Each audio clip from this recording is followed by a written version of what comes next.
The massive alien warship hung over Earth like a storm cloud of death. Commander James stood on the bridge of humanity's last functioning battlecruiser, watching as another human colony ship exploded in the distance. The Krell Empire had arrived 3 months ago, and they had systematically destroyed everything humans had built among the stars. "Sir, we've lost contact with Mars Station," Lieutenant Maria reported, her voice steady despite the fear in her eyes. The bridge crew worked in grim silence, knowing they were witnessing the end of their species. The Krell were unlike any enemy humanity had faced. Standing 12 feet tall with armor-plated skin and 4 arms, each warrior was worth 20 human soldiers. Their technology was centuries ahead. Their ships could jump between star systems in seconds, and their weapons turned matter into vapor. They had conquered 1,000 worlds, and Earth was just another prize. Admiral Roberts appeared on the main screen from Earth's underground command center. His face showed the weight of impossible decisions. "All ships, this is High Command. The evacuation has failed. Repeat, the evacuation has failed. We've lost 80% of our fleet. The colony worlds are gone." James gripped the command chair. Outside, the Krell mothership launched another wave of attack drones. Each drone was the size of a building, armed with plasma cannons that could melt through any human shield. The few remaining Earth ships tried to form a defensive line, but it was like throwing pebbles at a mountain. "Commander, they're broadcasting," Maria said.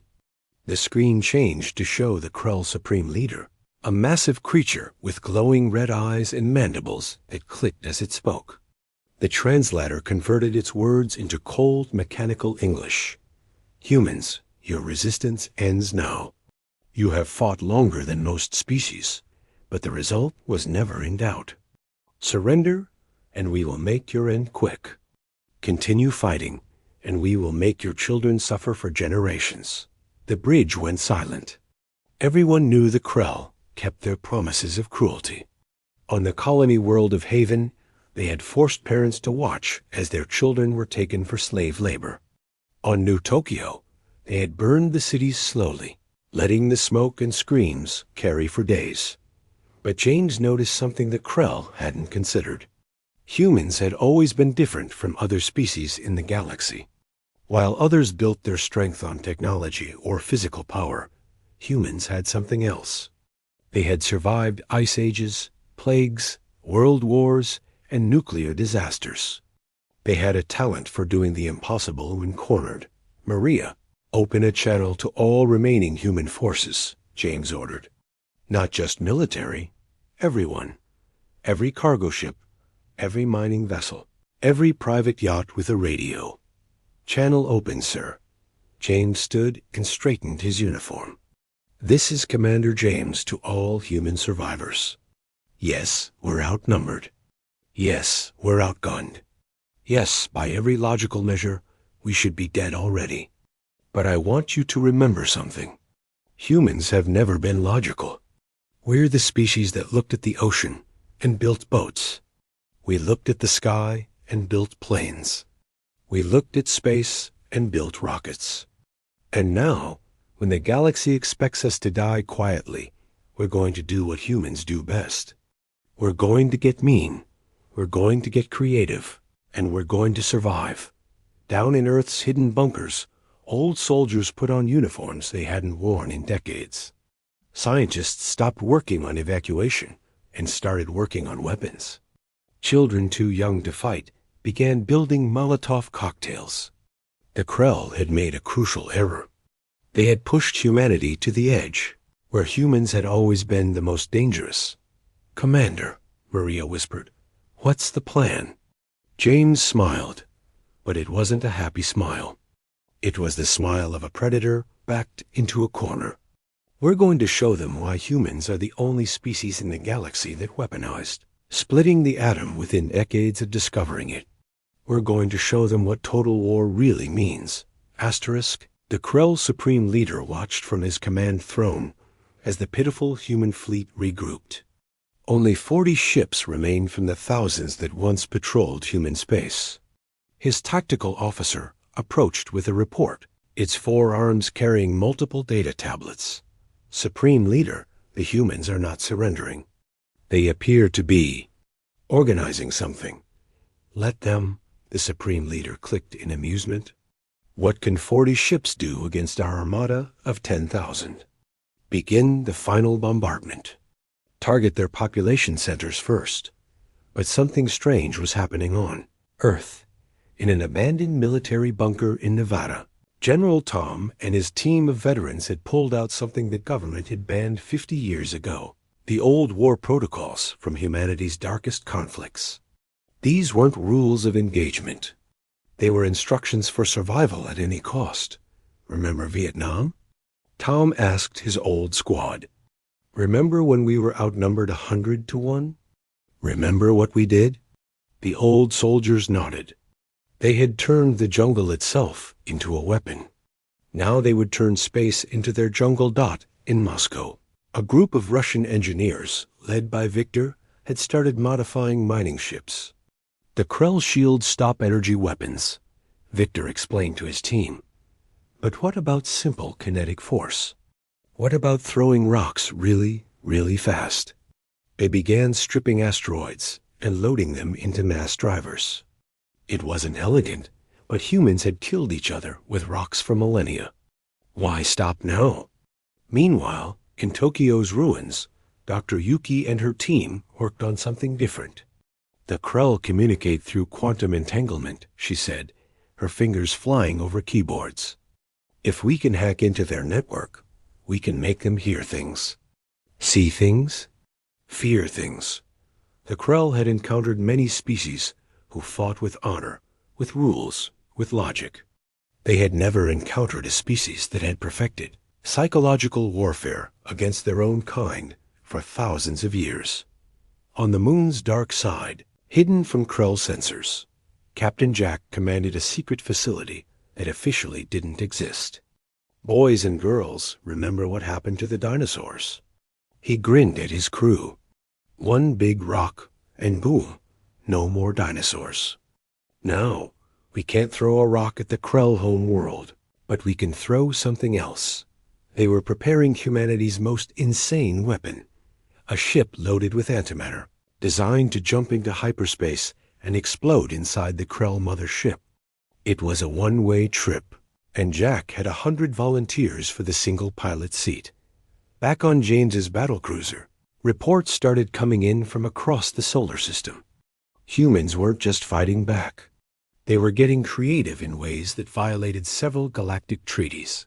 Sir, the Mars survivors have started broadcasting fake surrender signals to lure Krell ships into the canyon networks, then collapsing the canyons on them, Maria reported.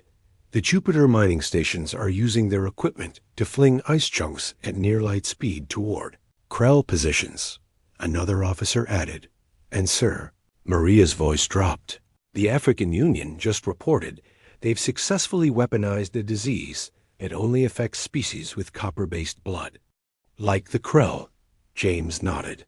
The Geneva Convention, the Galactic Peace Accords, the laws of civilized warfare, all of them were written for wars you expected to survive. This wasn't that kind of war. The Krell Supreme Leader noticed the unusual human activity, but dismissed it. Desperate creatures always thrash before the end, he told his officers. Continue the bombardment. But his science officer was worried. Supreme Leader, the humans are not behaving like other conquered species. Their brain activity is spiking, their communications are increasing, and they're laughing? Why are they laughing? The Supreme Leader would soon learn what every bully throughout human history had learned. When you push humans past their breaking point, when you threaten their children, when you leave them with nothing to lose, they don't break. They break you in basements and bunkers, in hidden ships and secret bases. Humanity was doing what it did in every dark moment of its history. It was adapting. It was learning. It was preparing to teach the galaxy a lesson about cornering a species that had evolved on a death world, survived by being the smartest and meanest creature in the room, and turned warfare into an art form, All units, this is Commander James. A message went out across hidden channels. Operation Regret is a go. Remember, we're not trying to win fair. We're trying to win. Period. Asterisk. The first sign that something was wrong came when 3 Krell patrol ships simply vanished near Jupiter. No distress signals, no debris, just gone. The Supreme Leader sent a squadron to investigate. They found the ships perfectly intact but empty, floating in space with strange messages written in the crews. Own blood on the walls. We are coming. Dr. Yuki's cyber warfare team had succeeded in hacking the Krell quantum network. They couldn't control it, but they could insert things, whispers in the dark, shadows in the corners of vision, the sound of human children singing nursery rhymes in empty corridors. The Krell, who had never experienced psychological warfare, began to crack dot, and came the rocks. Victor's team launched their first asteroid, a chunk of iron the size of a city block, accelerated to 90% the speed of light. The Krell shields, designed for energy weapons, couldn't stop simple mass moving that fast. The asteroid punched through a Krell battleship like a bullet through paper. Impossible. The Supreme Leader roared as he watched one of his finest vessels crumble. They're using primitive projectiles. But it got worse. The humans had learned from studying Krell attack patterns. They started using their own ships as weapons, filling cargo vessels with nuclear warheads and programming them to ram into Krell formations. When the Krell adapted their shields to stop the ramming ships, the humans switched tactics. They started teleporting bombs directly inside. Krell vessels using stolen teleportation technology they had reverse engineered in 3 weeks. On Earth, General Tom had activated something called the Samson Protocol. If humanity was going to die, it would take everything with it. Hidden missile silos that the Krell scanners had missed began opening. These weren't normal missiles. These were planet crackers, weapons so terrible that humans had sworn never to use them. But oaths meant nothing now. Sir, the humans are targeting their own planet, a Krell officer reported in confusion. They're preparing to destroy Earth if we land. The Supreme Leader's mandibles clicked in disbelief. They would kill their own world? He didn't understand. Humans had a saying, if I'm going down, I'm taking you with me. Meanwhile, Captain Jack's antimatter ship, nicknamed humanity's middle finger, was ready. Jack stood at the helm, looking at the 100 volunteers who had won the lottery to crew this suicide mission. Ladies and gentlemen, we're about to do something very stupid and very human. We're going to fly this bomb right up their ass and light it. Any questions? Just one, Captain, a young pilot named Alex asked. Can we paint from Earth, with love on the side first? They did. The biological weapon was spreading through Krell ranks. It wasn't killing them. That would be too merciful. It was making them itch. Every inch of their armor-plated skin felt like it was crawling with invisible insects. They couldn't focus, couldn't sleep, couldn't think about anything but the maddening sensation. Dr. Yuki called it humanity's revenge, and it was transmitted through their own. Communication systems. James coordinated the chaos from his battlecruiser. All units, Phase 3 begins now. Show them what happens when you corner a human. Across the solar system, humans did things that would become legend and nightmare in equal measure. Mining crews turned their drilling lasers into weapons. Cargo pilots became kamikaze warriors. Even civilian cruise ships joined the fight, broadcasting ancient human war cries. Viking roars, Apache war whoops, Scottish bagpipes, directly into Krell communication channels at volumes that made their ears bleed. The Mars survivors had turned the entire planet into a trap. They had spent weeks planting charges in the underground tunnel networks. When Krell ground forces entered to hunt the humans hiding there, the humans collapsed half the tunnel system, burying 3,000 Krell warriors alive. But the real surprise came from the children. Earth's teenagers, raised on video games and hacker culture, had formed their own cyber warfare unit. They didn't just hack Krell systems. They turned them into a joke. Krell targeting computers started playing human pop music. Their navigation systems replaced star maps with human memes. Their food replicators only produced items that looked like human waste. Supreme Leader watched his perfect invasion turn into chaos. His warriors were afraid, confused, and angry. They had conquered 1,000 worlds, but none had fought like this. None had been so willing to die, so creative in killing, so absolutely insane in their tactics. Supreme Leader, his second-in-command, approached carefully. Perhaps we should reconsider. The humans are not fighting like prey. They're fighting like ... double quotes. Like what? Like creatures with nothing left to lose, sir. Like demons. Captain Jack's antimatter ship jumped into hyperspace directly inside the Krell mothership's shield bubble.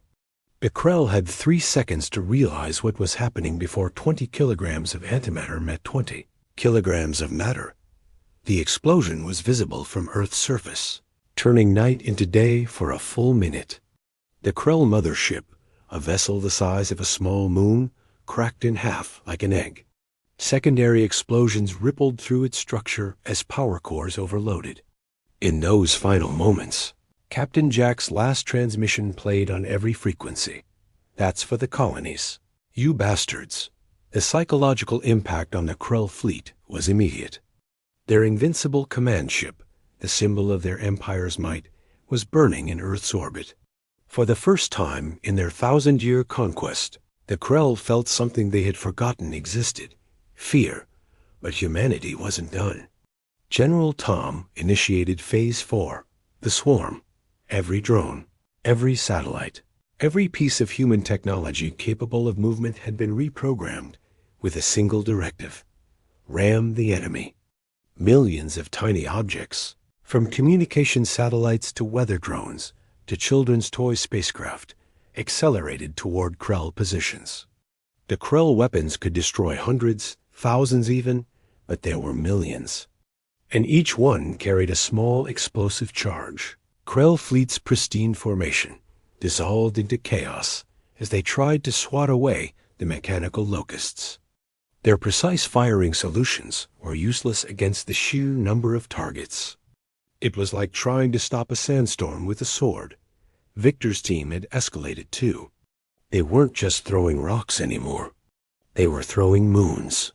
Using a combination of nuclear charges and gravity manipulation stolen from destroyed Krell tech, they had altered the orbit of several of Jupiter's smaller moons, sending them on collision courses with Krell staging areas.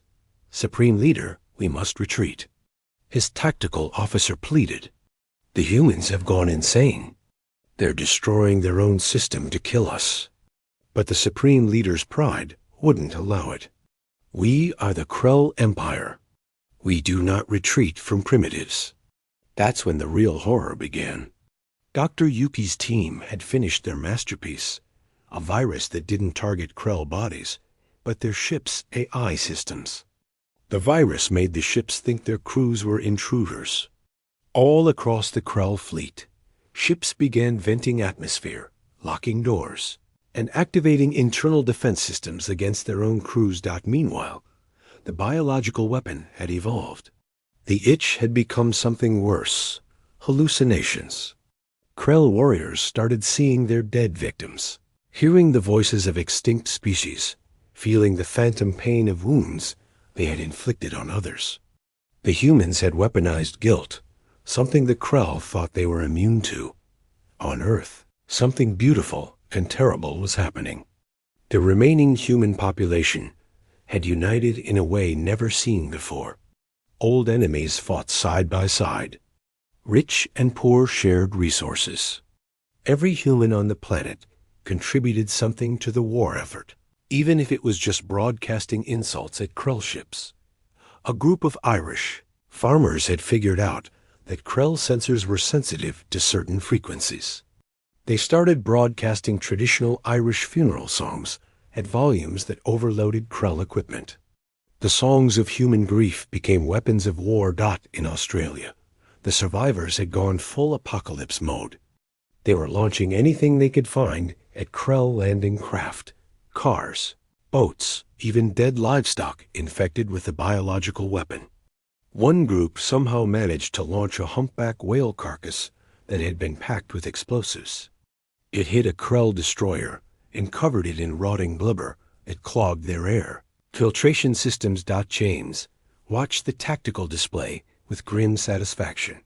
The Krell fleet, once a perfect formation of 10,000 ships, was now scattered and confused. They had lost 3,000 vessels in the last hour alone, not to superior firepower, but to humanity's absolute refusal to die quietly. "Commander," Maria reported, "we're receiving a transmission from the Krell fleet." It's not from the Supreme Leader." On screen appeared a younger Krell officer, his armor cracked, his eyes darting nervously. "Human Commander, I am Sub-Commander Crix. The Supreme Leader is ... indisposed. Many of our warriors are sick. Our ships malfunction. Your tactics are ... unprecedented. We wish to discuss terms." "Terms?" James laughed, but there was no humor in it. "You destroyed our colonies. You killed billions of our people. You threatened our children. And now you want to discuss terms?" "Please," Crix said, and for the first time in recorded history, a Krell sounded desperate. "We acknowledge your species' unique approach to warfare. We are willing to withdraw." James looked at his bridge crew, saw the mixture of rage and hope in their eyes. Humanity had done the impossible. They had brought the Krell Empire to its knees with guerrilla tactics, psychological warfare, and sheer stubborn refusal to give up. The Supreme Leader lay in his medical bay, his mind shattered by the hallucinations, his body weakened by the biological weapon. Around him, his empire's greatest fleet was in ruins. Half his ships were damaged or destroyed. His warriors were begging to leave. The Krell Empire, which had never known defeat, was running from a species they had outnumbered 1,000 to 1. But James wasn't finished. "You want terms, Sub-Commander? Here are humanity's terms. First, you will return every human slave you've taken. Second, you will provide us with all your technology. Third, you will send a message to every species in the galaxy announcing that Earth and all human territories are under the protection of the Krell Empire forever. Any attack on humanity will be considered an attack on you." Crix's 4 eyes widened. That's impossible. The Empire would never. "Fourth," James continued, his voice cold as space, "you will provide us with the coordinates of every species you've conquered in the last 100 years. We're going to check if any of them want their freedom back." "You can't be serious." James smiled, and every human monitoring the transmission smiled with him. "Sub-Commander, in the last 72 hours, we've destroyed your mothership with a suicide bomber, infected your entire fleet with a bioweapon, turned your own ships against you, driven your warriors insane, and thrown moons at your staging areas. Do you really want to test how serious we are?" Behind James, Earth's war machine was still spinning up. The planet crackers were armed. More antimatter bombs were being prepared. Every human still breathing was ready to die if it meant taking the Krell with them. "And if we refuse?" Crix asked weakly. General Tom's voice cut into the transmission from Earth. "Then we activate the Omega Protocol. We've rigged our sun with devices that will cause it to go supernova. It will destroy Earth, yes, but the explosion will also take out your entire fleet. The radiation will make this entire sector uninhabitable for 1,000,000 years. Your empire will forever remember this as the graveyard where the Krell died. It was a bluff. Probably. The Krell couldn't be sure anymore. These humans had already done a dozen impossible things. You would destroy your own son?" Crix whispered. "Google mutually assured destruction. Victor chimed in from his asteroid base. "We invented the concept. We've been prepared to end our own world since we discovered atomic power. Adding you to the funeral pyre would just make it worthwhile." The communication channel went silent for a long moment. Then a new voice spoke, weak, broken, but still recognizable as the supreme leader. "We accept ... your terms." Across Earth, across the solar system, humans finally allowed themselves to breathe. They had won, not through superior technology or greater numbers, but through being willing to do what no sane species would do. They had turned warfare into madness and madness into victory.